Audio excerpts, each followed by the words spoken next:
Welcome to the finale of the HiFL Masterclass series for 2021.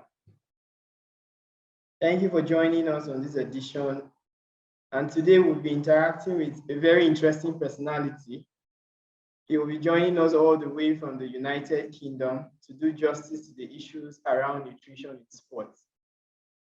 He's a sports and exercise medicine doctor, and he also doubles as Europe's head of ITV strategies, a sports tech platform. You remember that earlier this week, we actually had Mr. Rogito Yangeri on the platform. That's the lead for ITV strategies Kenya. And today we're actually also having Europe's head of ITV strategies to speak to us on the issues of nutrition in sports. It's my singular pleasure to, on behalf of Higher Institutions Football League, HiFL, and our global audience, welcome Dr. Omar Tayari as he will be leading the discussion on the topic, nutrition for performance in sports. Dr. Omar Tayari is a graduate from the University of Nottingham with a master's in sports and exercise medicine. And as a medical doctor, he actually has appreciation for close mentoring through productive interaction like we're going to be having on our masterclass today. He has also developed a very profound interest in research and the use of evidence-based medicine in peer education. And I would like to also let you guys know that Dr. Tayari is actually an MVP in his own right. He has earned the award for Young Investigator in 2010 for work he did, which was self-initiated and self-conducted research study at a district hospital in Kenya. He also enjoys attending conferences and is affiliated to the British Association of Sports and Exercise, Eastern African Community of Nottingham, and Dr. Tayari looks forward to connecting with like-minded individuals and expanding his network with professionals and youth across the world. On behalf of the participants joining us from across Nigeria, Africa, and other parts of the world, it is my pleasure to once again welcome you to the finale of the HiFL 2021 Masterclass series. It's indeed a great pleasure to have you, Dr. Omar. I'm your regular host for the HiFL Masterclass series, Akwen Michael Muto. So you're welcome, Dr. Omar. Welcome to the HiFL Master Series. Thank you. Thank you very much, Michael. I hope I'm clear. And as I try and introduce myself, if you could allow me to share, I think. Okay. Just before you share, Mr. Tayari, I would like to guide you on the processes we'll be observing while we go on with this session. Okay. We are actually going to have today's edition of the Masterclass series divided into two segments. Mm-hmm. And we'll have you, the facilitator, take us through a presentation which will take 25 to 30 minutes, and we'll be taking questions from participants afterwards to shed more light and further transverse the topic before us. We encourage participants to send in their questions while the presentation is ongoing, as those questions will be collated and will be shared with Dr. Tayari for adequate responses. So at this juncture, it's over to our esteemed facilitator to make both his opening statements and, of course, to be able to go ahead with his presentation. So I've enabled you. You could just go ahead and give us your opening statements, and, of course, your presentation can be shared. Thank you, Michael. I think this is it's a wonderful opportunity to join you and to join the participants, especially when it comes to specifically higher education, which is something that's very passionate to me, expanding knowledge and expanding networks in the field of sports and exercise medicine. For many years, it's been seen as something that's kind of distant from the normal day-to-day people, but I think this today will be the beginning of reintroducing sports and exercise medicine, demystifying some of the misconceptions and probably misunderstandings, and hopefully at the end we'll be able to see that there is an opportunity for everyone to participate in this particular subject, but more importantly, to enhance each other's knowledge. The old kind of Chinese whispers. So hoping that information is disseminated across for everyone to benefit from. Okay, we're totally looking forward to that, Dr. Omar. Thank you. Right, can I share now? I think. Yes, of course you could share. I'm not seeing the. Hang on. Okay.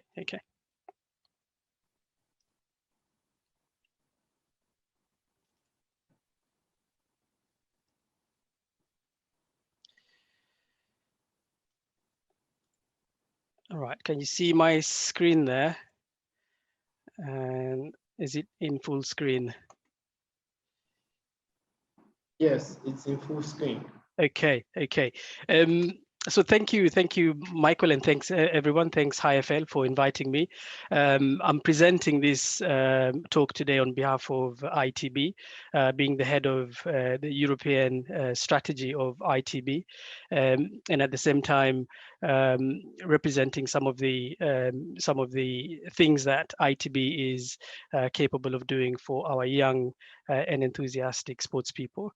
I've been asked to talk about nutrition for performance in sports. It's a very, very wide subject in itself. It's an entire degree, a science degree within itself, with subspecialization. So you have to go down and do another degree to be able to be proficient in nutrition. But I will try and break it down into bits and pieces that will be largely useful to everyone.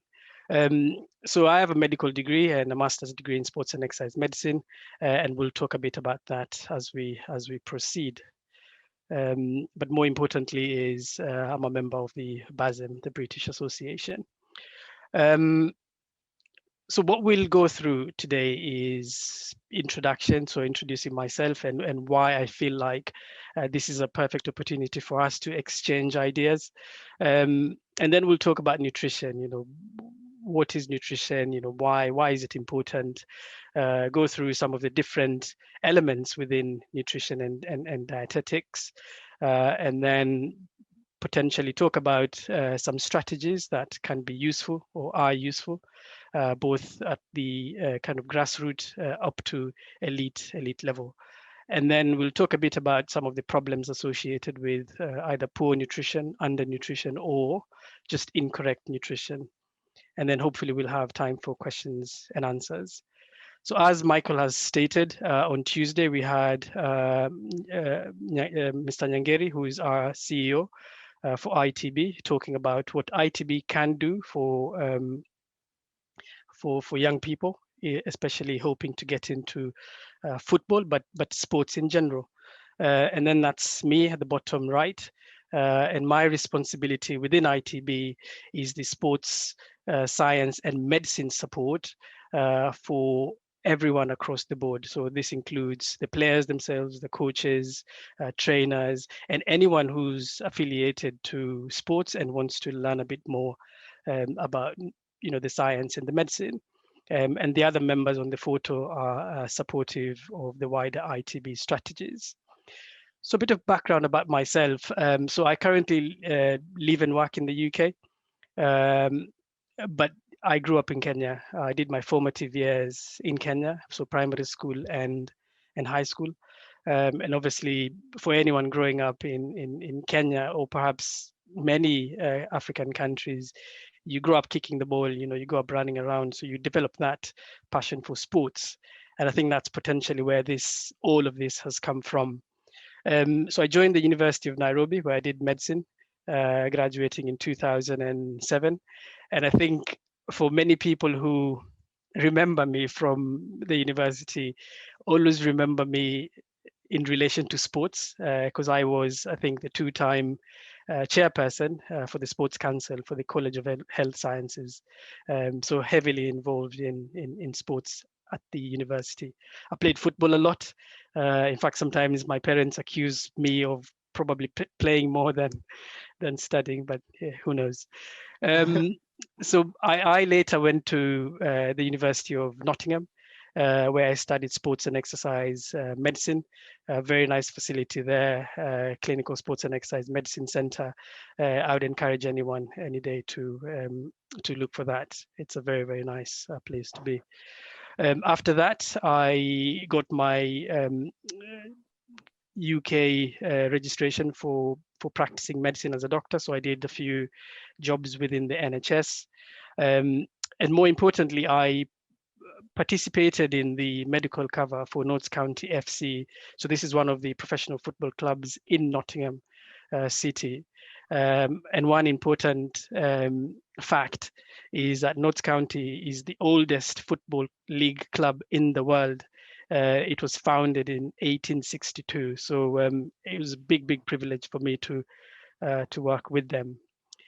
So this is where I am now.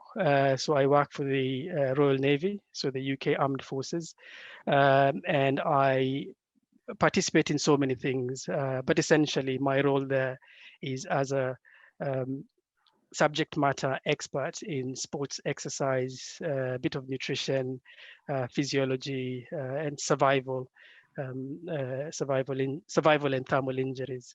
I also participate in teaching of the medical doctors in the armed forces. So more specific or relevant to what we're talking about today, I also have extra qualifications in clean sports, and that's why nutrition is important. I also have the FIFA diploma for football medicine, again, relevant to what we're going to talk about today.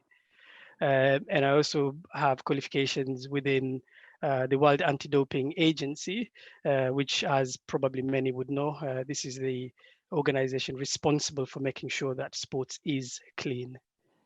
So for ITB specifically, I am also acting as the kind of talent identifier within the UK. So if and when it's required that I go out and have a look at, maybe a player or something like that, I also do that for ITB. And then finally, I also have qualification as a medical examiner for professional divers, and these would normally be within the armed forces. Right. So into the subject. So there's this famous quote by Professor Clyde Williams, who is a world-renowned practitioner within physical education and sport, and he says that after talent and training, diet is the next best thing, is the next thing to be able to have to make you perform at the highest level. Now, this quote was done in 1996. 1996 is very, very important because that's when I started supporting Arsenal, as you can see in the picture on the right. But the other important thing about 1996 is the fact that 1996 is when Arsene Wenger, another professor, if you'd like to call him, changed the way football is played across the world. So he came over from China, and one of the things that he's known for, Mr. Arsene Wenger, is the introduction of diet and nutrition as part of the elements that are required for a professional football club. So initially he received a lot of resistance from the players, from coaches, but we know the history of Arsenal from the time that Arsene Wenger joined it. And that picture was taken when I was at Arsenal. I was learning something. So part of my education has come from there, although it's probably 1 or 2 days, but I take that. Right, so nutrition. So what is it? So nutrition essentially is the whole process of finding food, determining what you want to eat, and then delivering that food into yourself. The thing to remember here is that food is a fuel. Food is not entertainment. So when people come to your house, visitors and things like that, just provide them with food enough to make them survive, but not really to entertain them. You would have done them a good justice. Okay. So food is required at the right quantities. The timing has to be right. The environment has to be right, and we'll talk a bit about this in the next slides. the fuel that you get from food is required for performance. So I'm just trying to get rid of this. How do I get rid of this?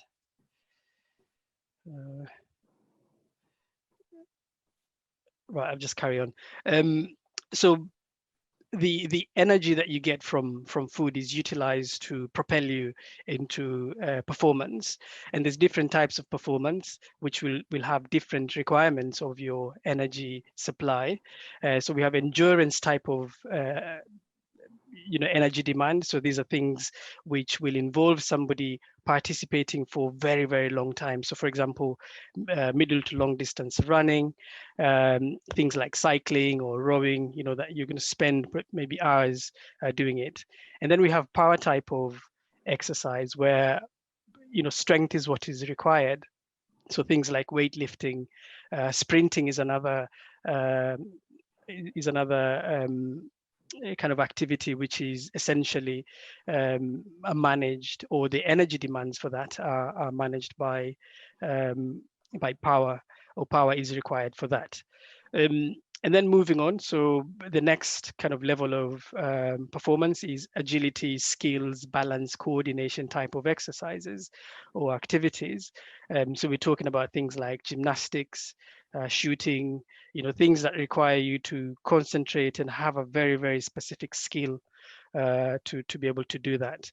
And this is another requirement, probably for another day, but is essential for you to fuel enough to be able to do this. And then we have things like football. So football is a combined type of activity, and the picture that we have at the bottom there is a schematic from a football field. Depending on what position you play on a field, you will have different elements of these things that we've just talked about as the game progresses. So say, for example, somebody who is a striker. So if you remember guys like Thierry Henry, majority of the time he will be just standing there on the side, and then suddenly a burst of high pace. So he's sprinting, so he requires power, but at the same time, he needs to last for the whole game. So that's why football is a mixed kind of exercise. Now, going into discussing the individual elements of nutrition, and I'm going to try and break it down to the different elements so that it makes sense as you go away and plan your own fueling program, because that's what I want at the end of this presentation, that you can actually go away and plan your own and design your own plan without needing high-end professionals. Football clubs pay a lot of money for dietitians, nutritionists, people like me, for example, in sports and exercise medicine. But then again, you can do it for yourself if you're not at that elite level. So carbohydrates are the main source of energy for supplying exercising muscles. Without carbohydrates, you will not be able to perform. You will not be able to move. In some cases, you will not be able to deliver. And this is very, very important, specifically for high intensity and prolonged activities. So football, for example, or marathon running, 10 kilometers running, even 5 kilometers running, you need to have a very good store of carbohydrate. And in the body, this is stored as glycogen. So glycogen is the storage package for carbohydrate, and the body stores carbohydrates in the muscles, so the exercising muscles, and also stores a bit of it in your liver. And we'll come back to something else that we'll see the importance of this. Now, the biggest problem with the biggest problem with carbohydrates is the fact that it's very, very heavy. So if you were to carry all the carbohydrate requirement to do an exercise, if you were to carry it yourself, you'd almost be like an elephant, for example, because they go for very long elephants. So they have to have this large reserve of glycogen. So as a human, obviously you need to live your life, move around. So, naturally, it's curtailed, how much glycogen you have is limited. So the daily requirements for an average football player is between 7 and 10 grams per kilogram body weight. So say, for example, you're 70 kilos. For the whole day, you need to take up at least um, um, 700 grams. And the bigger you are, obviously, you need more than that. And this will be able to replenish you and give you enough energy as carbohydrate to perform at that level. So moving on, fats and oils. So fat is the next energy supply for the human body for performance. And I know this sounds, a bit kind of not necessarily easily understandable, but certainly fat is a source of fuel for the human body, and a very important fuel for the human body, because as I said in the previous slide, glycogen is limited. It's very heavy, so you cannot have a lot of it. So you package your energy, the human body packages the energy in fat. So fat is very light, so you can have a lot of it, and this can be stored under your skin. And for the very highly trained individuals, you can store some of this fat inside your muscles so that it's readily available as you're exercising. It's just there at source. The fat is there. So if you look at people who run long distances, for example, you'd look at them and say, these people don't really have fat, but they do. They have it. It's just that the fat has been packaged in a way that makes them not look very big, but we know it's there. That's why somebody like Eliud Kipchoge from Kenya can run a marathon within 2 hours, and that's because inside his muscles, he's got enough glycogen and enough fat to take him through that endurance type of exercise. So fats are also important for absorption of some vitamins. There are things that we call fat soluble vitamins, so vitamin A, D, E, and K. So these are vitamins that can only be absorbed through fat, so important for that. And as I've said, you can store endless amounts of fat, and that's that which can fuel you through exercise. The daily requirements for a football player is anything between 20 and 30% of the total intake for the day. So this is 24 hours. The total intake of that 20% to 35% has got to come from fat, because that can be stored quite nicely in the body.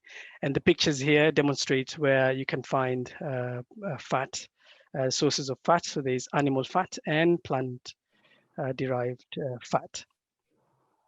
So moving on, proteins. So as we know, primary school, high school, what is a balanced diet? General question. You have carbohydrate, protein, and fat. So protein is another source of is another component of diet, and it's important for the repair of body tissues. So when you're exercising, what happens is your body breaks down. So your muscles are breaking down as you're exercising. That's the natural process of exercise. So that needs to be repaired continuously. Otherwise, you will have injuries. You will be unable to participate the next day. And what does that? Is the proteins. So a good amount of protein is important for anyone who is doing exercises, but also generally for good health. Also, protein intake assists your body with the adaptation to exercise. So say, for example, if you're exercising, so you're gaining in your speed, in your endurance, but you're not eating enough protein, you will find that you will not be able to reach your actual targets. So it'll be very difficult for you to perform at the highest level if you're limiting the amount of protein. Essentially, there's two types of proteins. There's the high quality proteins, which are derived from animals. So chicken, meat, fish, milk, eggs, all of that. And then lower quality proteins from plant derivatives such as legumes, nuts, and things like that. So, for example, people who are vegetarian, so people who don't eat meat, will really have to sit down with a dietitian or nutritionist to look at how best to tailor the intake of these plant-based proteins to cater for their energy demands. Now, at very, very desperate levels, and I'll come to this in a bit, proteins can be used as a source of fuel for the exercising muscles. So what happens is that as you're running, for example, your body is consuming your muscles to provide you with the fuel to get you to carry on. Because otherwise, if you run out of carbohydrate and you run out of the available body fat for exercise, then you will have to stop. You will have to completely stop. Naturally, you will not be able to carry on. So for some people who are highly trained, so again, coming back to the endurance runners, like the runners that are from Kenya, for example, if you look at them, naturally they're very lean, very thin, and this is because over the years of training, exercising, their body has got used to utilizing completely glycogen, utilizing completely stored body fat, and come to this stage where they're utilizing proteins to fuel them to the finish line. But this is very, very specific to people who are highly trained. The daily requirement for somebody doing football, for example, or running, or things like that, is 1.2 to 1.6 grams per kilogram body weight. So for example, if you're 72 kilos, if you're 70 kilos, then you would need something up to 34 grams not 34, 32 grams of protein to be able to fuel you for exercise. Now, there is an argument within sports and exercise medicine whether the more protein you take, the better you are at anything. But there's no evidence, there's no scientific evidence to suggest that the more protein you take, the better you become. And this is funny because you look at people who are weightlifting and you look at the amount of, somebody can down a whole chicken without even thinking. But then are you really gaining from that? There is no evidence that you are. But then again, the mindset is something that we have to manage at the same time.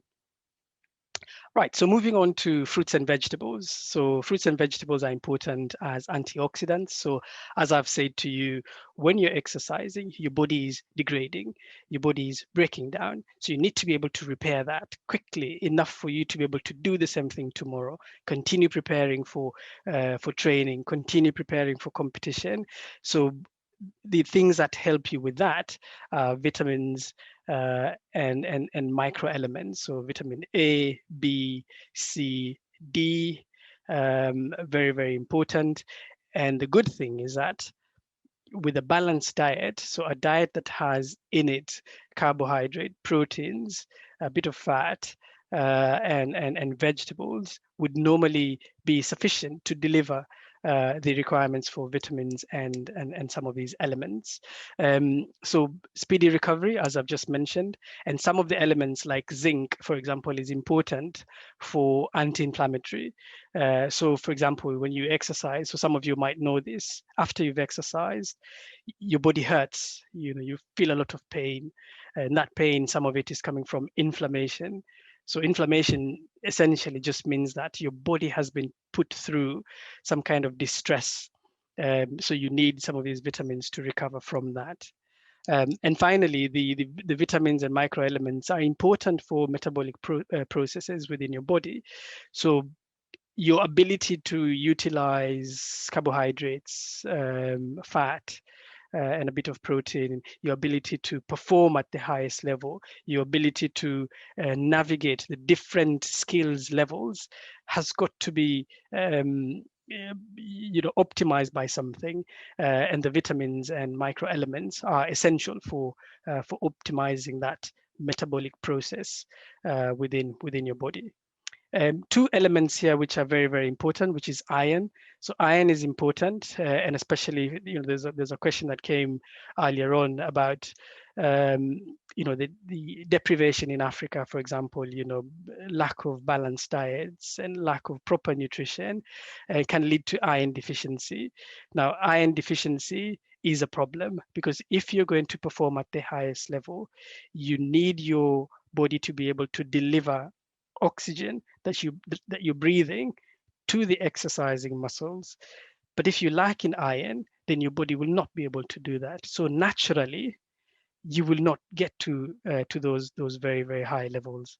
So say, for example, and this is sad to say, but if you walk around many villages within Africa, and I'm sure from most of the places that the members of the audience are coming from, malnutrition is a problem. Those kids do not necessarily participate even in playing because they just don't have the energy reserve to be able to do that. The other important element, excuse me, is calcium. So calcium is important for two things. The first thing is it's important for developing strong bones.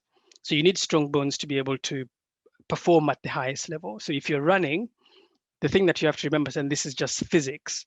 So if you remember physics, there is the force of gravity, which is 10 times your body weight.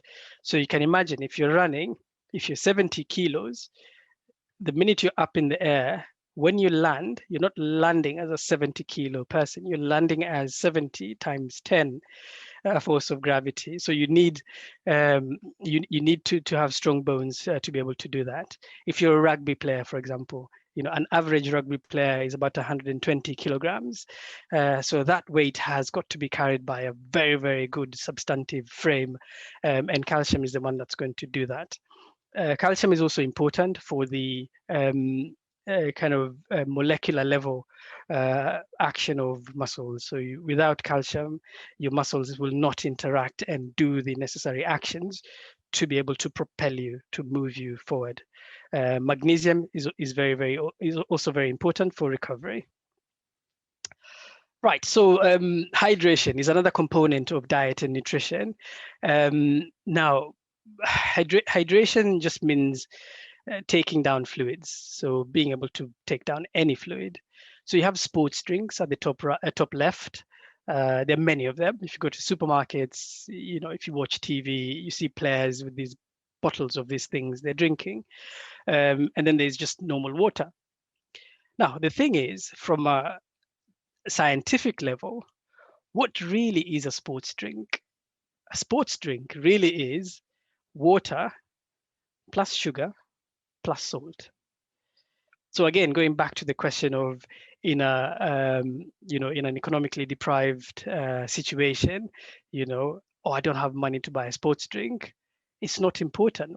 All you need to have is a clean bottle of water, half a liter, add 2 tablespoons of sugar, which you may have, and then add onto that just a pinch of salt, just the normal salt you would add in your food. Just put that in the bottle, so similar to the bottle that I have, and that is a sports drink. To me, that is a sports drink, because when I look at these sports drinks, you turn it around, you read the ingredients, it's exactly what I've just told you there. 2 tablespoons of sugar and a bit of salt.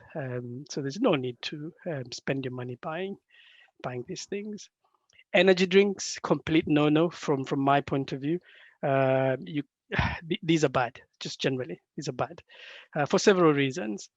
So number one, we do not really know what's inside of these things. They might taste nice, but we don't know what's inside them. I remember one time when I was working in the hospital, there was an old man, I think he was about 65, 70. So he came in, his heart was racing, he was almost dying. And we were there trying to save him, resuscitation and everything. And then in the end, he was fine. Just after a short while, he was fine. So he sat down. So we were asking him, what really happened? And he said, well, my grandson came home and he had this can of Monster, which is this one in the middle there, and he drank it, and that was enough to send his heart racing, almost killing him. So for somebody in sports, this is something that you don't really want to take. The picture that I have here is a picture of what you need to see in your urine to determine to yourself that you're properly hydrated. So at the top, number 1 and 2, so your urine is clear, almost the same color as water, and then just slightly tinged with a bit of yellow, just slightly, very, very slightly. That's where you want to be. Okay, so if you find that your urine is becoming darker or more concentrated, then it means you're dehydrated. When it becomes really, really dark, almost becoming green, dark yellow, very deep, deep, deep yellow, then you're severely, severely dehydrated. And the chances of you performing well would be very, very, very, very slim. So this is your target, very, very important. Make sure your urine is clear. And that is an indication that you're hydrating properly. A typical person requires up between 2 and 3 liters in a day. But for somebody exercising, so if you're actively exercising, for every 1 hour of exercise, you lose about 1 and 1.5 liters in sweat. So that has to be replaced on top of what already you're drinking in a day. So for example, a normal day, I would drink 2 liters of water. But if I'm exercising, if my training for that day is going to be an hour, I know that for that 24 hours, I need to drink the 2 liters plus 1.5 liters for the 1 hour exercise that I've done. So very, very important to consider. Supplementation is something that's there. It's in the media. It's everywhere. People are. You go to the gym, you see everybody with a, shaking things and drinking. To me, really, they have no place in sports. But somebody else can argue with that. The best supplement is food, as you can see there. It gives you everything that you require. But more importantly, you need to be aware of informedsports.com. This is the only trusted website that can tell you if the supplement that you're taking or intending to take is safe for you to take. So what they do is, Informed Sport, they would take samples or batches of these supplements, test them to make sure they have nothing that is banned. And these are the people that you don't want to meet. So anti-doping, if you're caught, remember, I think it was Kolo Toure or Yaya Toure, one of them, had been taking something his wife was taking, and he got caught out because of that. Alcohol, I know football players at the end of games like drinking. Alcohol is not necessarily good for football players generally because it causes behavior problems, discipline problems. It causes problems with your ability to regulate heat, and more importantly, it affects your liver. And if you remember, glycogen is stored in the liver. So if you destroy your liver, then the chances are you will not be able to perform at the highest level. Now, this is a concept that I have come up with. I'm yet to publish it, but it's a concept that I'm working on, which looks at the energy requirements and comparing it to money, or what is your net worth. So for example, if you're traveling, you need money to go there, you're on holiday, for example, how are you going to use your money is important. And this is the same as when you're performing at an advanced level. So the glucose in your blood that is circulating, I equate that to loose change. So for example, if you've landed somewhere new, you want to buy milk or bread or something to eat, loose change is easy for you to get that, but that will not sustain you for very long. And this is the same for performing. If you're performing, the circulating blood glucose in your body will not sustain you for very long. After a few minutes, you need now to mobilize your glycogen stores. And your glycogen stores is like having a bag full of cash. So you can buy anything you want. But the problem is, like I told you, glycogen is very heavy. And just like cash, depending on how big your bag is, that's how much you can carry. And depending on where you are, the more money you carry, you're probably going to be in danger. You'll be mugged. For example, if you're traveling through an airport, there's a limit how much cash you can carry. So again, this can sustain you. So glycogen can sustain you at a decent level for a sustained amount of time, but it's limited, especially if you're performing at the highest level. Now, your fat stores are really what's going to take you the distance. Okay, so you're talking any exercise beyond 1 hour. At that point, at 1 hour, you're running out of glycogen. So you need your fat to be mobilized within those muscles from the skin to be able to take you through. And I see this similar to what you have, for example, in your ATM card. So all your money is in the bank somewhere, but you have this ATM card that you can go and draw up as you want. And it's endless depending on how rich you are. You can draw as much as you want, but the problem is, again, you need to find an ATM machine, and you need to be sure that it's not going over the limit of expenditure for the day. So again, like fat will not really allow you to perform at, for example, 90% level. So for example, if you're sprinting and sprinting and sprinting, even when your fat levels start going down, you will not be able to sprint at the same level. When you get into the level where you're using protein, this you're talking, it's like taking out a loan or taking out a credit card. Because the problem is that when you're repaying a loan, for example, you're not repaying like for like. So if you take out a loan of 1,000, no, for example, 100,000 Kenyan shillings, or any currency for that matter, you will not give them back 100,000. You will give them 100,000 plus something else. So this is the same thing with protein. If you're using protein, you know that you're really, really in the danger zone for exercise. So some of the strategies that you can use, like I've kind of been mentioning throughout, it depends on your age, your fitness level, where you are. But on average, 3.5 kilocalories per day is the consumption required for a football player per day. So for training, it's important to eat properly to restore your glycogen stores, and also to allow you to adapt to training. After training, so in the evening, so I remember when I used to play football, you exercise, and then in the evening you're going back home or wherever you're going, drink milk after training.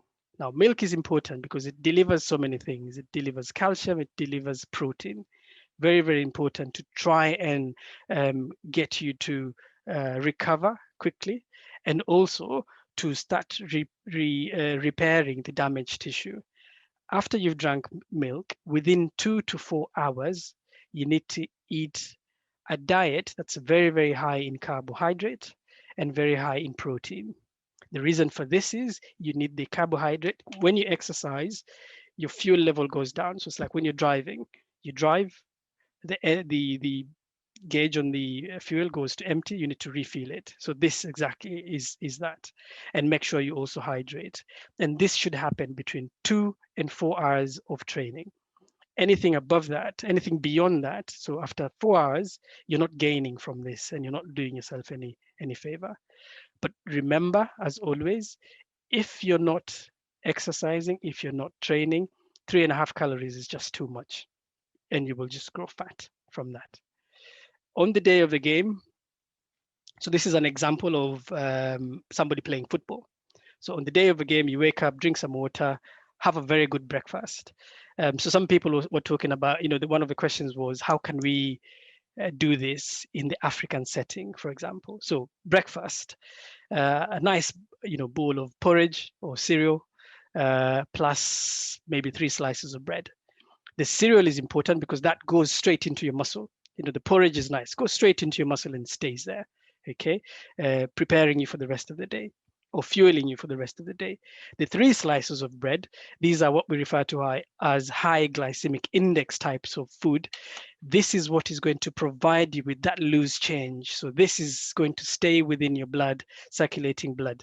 And this is what will give you the energy to start an exercise before you start utilizing the glycogen. So mid-morning, maybe around 11 o'clock, you can have a sports drink. You can make one that we've described there, 2 tablespoons of sugar and some salt, drink that. And a banana. Banana is very important because it has nutrients and it has potassium and some elements in there which are quite good.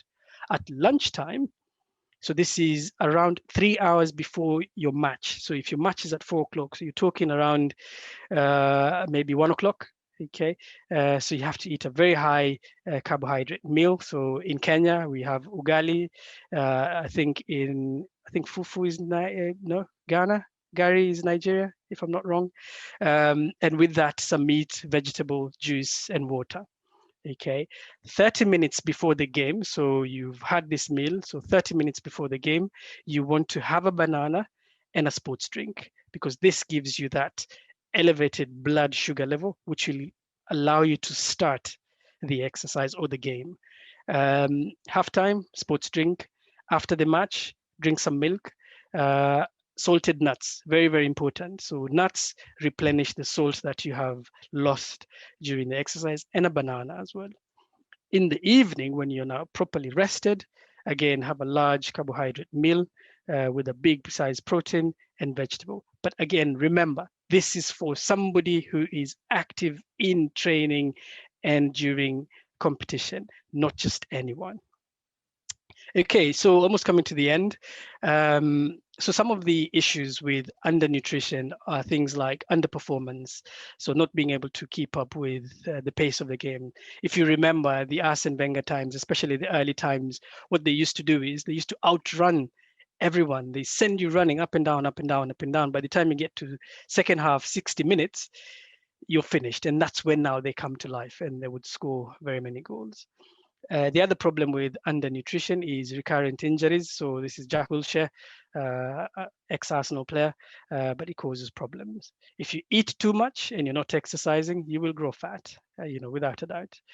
Nutrition is also very important with young players and female players because they need that extra energy for growth, and for women because of the cycle within women.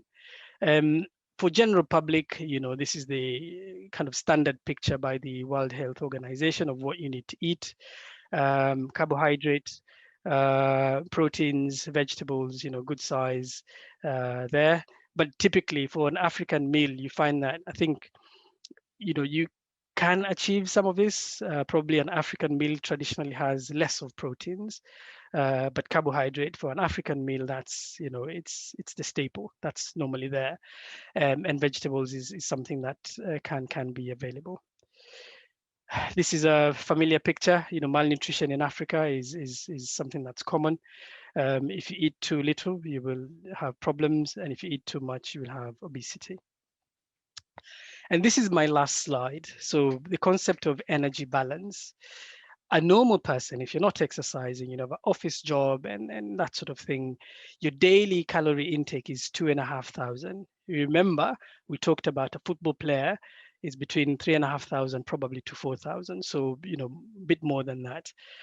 So if you're not training, if you're just, you're going to work, coming back home, 2,500 is enough to give you that steady body weight. Otherwise, if you eat a lot and do less in terms of exercise, you will gain weight, without a doubt. To achieve weight loss, which is a question that so many people would probably want to ask, to achieve weight loss, you have to eat less. So eat less than the 2,500. So for example, if today or yesterday your meal was this size, today make sure you've had less of that. So that's the way you achieve calorie reduction. So every day you choose a smaller plate and do more activities. So do more walking and do more running. And that, ladies and gentlemen, is all I had to share with you. So back to you, Mike. Thank you. Okay, thank you very much, Dr. Omar, for that presentation. It was exhaustive, and I think technically you were responding to most of the questions our participants were sending in the course of your presentation. Most of the questions, we have lots of questions, but most of them were being attended to. So I'll just pick out the few that I think you've not answered with the presentation. And of course, for our participants, no need to worry. We're going to have this webinar made available. And of course, the presentation material will also be available for you to download and go through afterwards. So we'll just try to respond to some of the questions we can. And Dr. Omar, you actually grew up in Africa. So I believe you know that most of the things you've tried to highlight here concerning what nutrition should be and how it should be, related with at the level of sport. can be a little difficult in terms of implementation here because of the high poverty levels, limited access to food, and all of that. So bringing it back home, particularly at the level of collegiate sports, how do you think we can be able to help young athletes to be able to not just take dietetics and nutrition seriously, but of course to be able to also afford to be consistent in their regimes?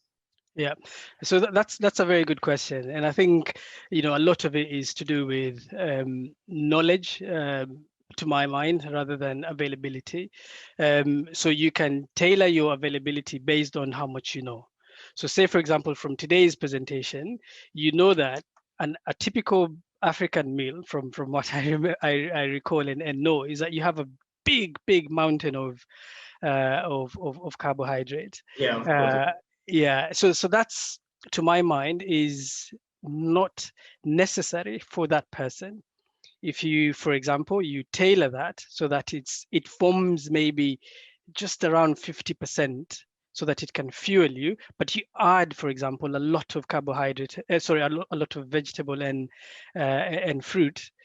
So you save up on the carbohydrate, bring in a bit more of the vegetables, and also an African meal would normally have some kind of protein.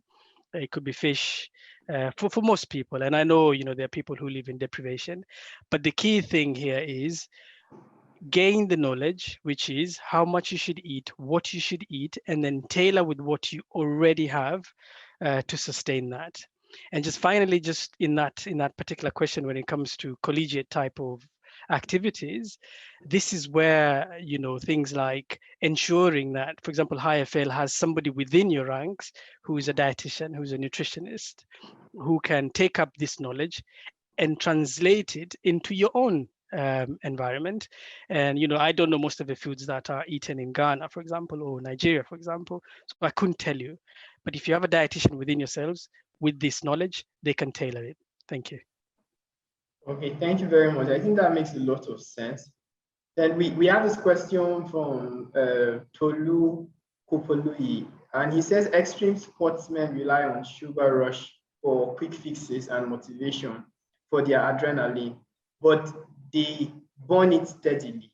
So do you, in spite of the fact that it's burnt, discourage its use? That's the use of the sugar for the extreme sportsmen, what they do with the sugar. Do you discourage that it shouldn't be used? And if you do discourage it, why would you say it shouldn't be used? So just a point of clarification. So extreme sports people, have very, very interesting regimes of how they train. So I'll speak about ultra marathon runners, for example. So these people run for very, very long. And the reason why they need that sugar rush is essentially a cognitive stimulant. It's not really the sugar that they need. If you look at, for example, some of these athletes, when they come to those extreme levels, what they do is they would take something that's sugary, have it in their mouth, just gurgle, and then spit it. Okay, so that sugar on your palate stimulates your brain. It makes your brain feel like you have a new boost of energy, and that can keep you going for longer. And I don't know if you've watched, especially Eliud Kipchoge, because I've studied him quite a bit. Towards the end of the marathon, he would do that. You'd find that he picks a drink, brings it to his mouth, gargles it, and then spits it. Okay, that sugar rush goes into your brain, gives you a cognitive stimulus, and it makes you forget that you're tired, and you just push on. But for the other extreme people, or people doing extreme sports, their regimens for eating, it needs to be on a case by case basis. Thank you. Okay, fine. So talking about measurements, you mentioned the quantity of proteins, carbohydrates, and all in terms of calories that should be taken per day. And I'm wondering, just getting a bottle of a drink or probably taking a plate of food, how are you going to be able to measure to be sure you're taking the right quantity of calories, or you're taking the right quantity of proteins or fats? Yeah, I mean that's a very it's a very nice question, and like very many nice questions is that there's no particular answer for it. But generally, what you tend to do is I've given you the different, for example, weight measurements, so you can easily measure, for example, what uh, 10 grams per kilogram body weight of carbohydrate is. So you've made your meal, half a kilo is 500 grams. So you know that that's kind of meeting that requirement. But at the same time, you have to look at your own performance. So say, for example, are you performing at the level that you want to? If you're eating and your performance is dipping, say you're getting tired, for example, at 75 minutes, you cannot carry on, you're being subbed, you're being taken off, then you start thinking that there you're not having enough of the fuel that you require, and that's where you come and see people like us or a dietitian to look at exactly what you're eating.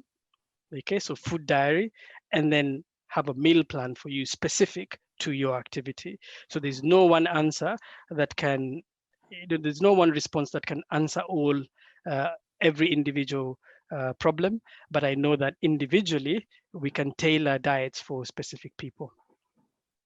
Okay, just for want of time, I think this will be the last question we'll be pushing forward. All the other questions, we'll try to respond to them and also share the PowerPoint presentation. Dr. Tayari, your profile speaks of you as a young African who has been able to find not just a space, but a voice for yourself in sports through the practice of your profession as a medical doctor. So just for the purpose of mentorship for a lot of the young people who are watching from across the world, can you give us a sense of direction in terms of the opportunities there are, and of course, how you were able to transfer yourself to this point? Because I think there are a lot of other people, particularly who are in the area and field that you have transferred, and they feel like in sports, they might not really have good opportunities. But here you are doing so well. So what's the magic?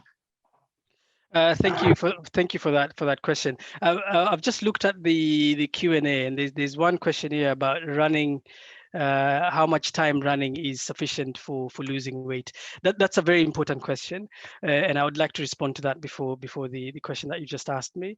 Now, any running under 45 minutes will not be sufficient to allow you to lose weight. Okay, so we're talking about moderate intensity, so jogging for prolonged periods, so 45 minutes and above. That will allow you to burn more fat, and that will allow you to lose weight. If you do anything under that, then you're not likely to lose weight.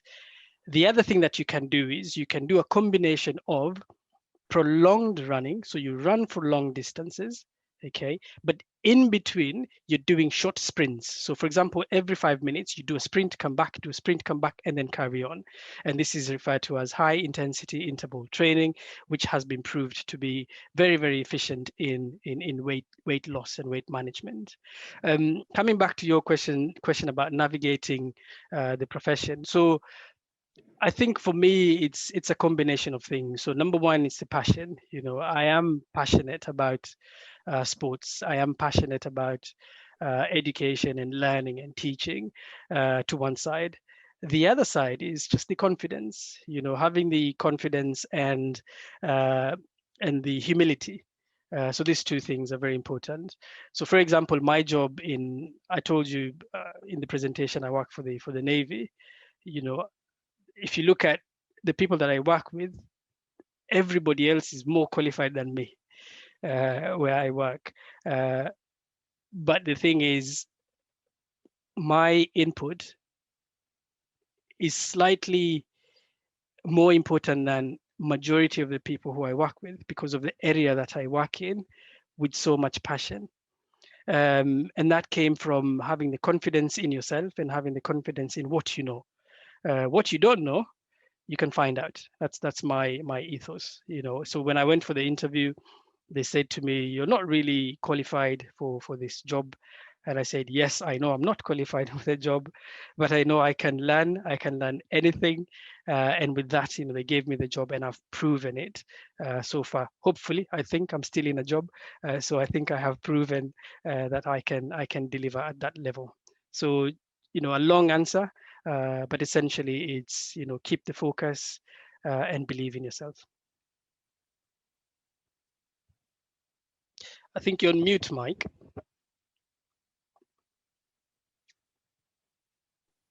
Okay, thank you for that answer. I think that's some sort of inspiration for some other young people. And of course, at HiFL, a lot of opportunities are also being created for these young people to learn from not just one another, but of course from masters like you and from some of the people we've had even at this master series. And I think the experience they are bringing to bear will be able to shape the opportunities that would actually have most of the young Africans who are involved in collegiate sports enjoy. So it's actually been a very exciting time to have you lead this discussion on nutrition in sports, Dr. Tayari, particularly because we've seen many Africans whose careers have ended prematurely due to poor recovery from injuries, depleting and inconsistent performance rates, and other issues, which from your explanations are tied largely around nutrition. So we believe that with the partnership you have with HiFL and of course with exclusive educational materials like this, will be able to help students at collegiate level to be able to learn more about nutrition and of course be able to avoid some of these eventualities.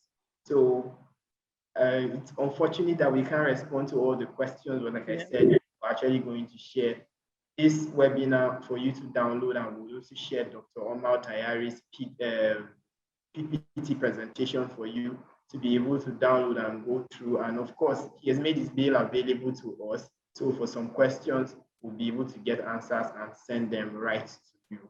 So it's been an exciting time once again. And to our global audience, it's been a knowledge-driven journey through the 5 master classes we've had for the 2021 HiFL season. And we cannot thank you enough for joining our platform and sharing your experiences on how collegiate sports can be improved in Nigeria and across Africa through HiFL's engagement. We encourage you to visit www.hiflng.com to view all of the previous videos for the master classes. If you missed any, of course, you've missed nothing because all those videos have been uploaded. So you could just go and with a click, you download all of them. Thank you to our sponsors and partners for all you do to make HiFL a success story. So until next season, thank you so much, Dr. Omar Tayari, for making our time to be here. There's a big game tonight. Just before I say bye-bye, maybe share your thoughts on that game, the Champions League finals between Manchester City and Chelsea FC. What are your thoughts on that, Dr. Tayari? So the thing is, first of all, as an Arsenal man, I wish, I would never wish for Chelsea to win win any game. But at the same time, on a kind of more serious note, when I watch football, I kind of don't see the same things other people are seeing. I look at the performance, I look at, how people are moving, and it's a completely different thing that I look at. And this game is certainly going to present that. And just one more thing, I'd like to thank Mr. Nyangeri. I think I've just seen him joining, our CEO. I'd like to thank him for making this happen, and to all the sponsors in HiFL. Thank you so much for considering me to come and present. Cheers. Yes, it's been our utmost pleasure to have you. So hi to Mr. Nyangeri who has joined. Thank you so much to all the panelists and all the attendees we had. So till next season, bye-bye.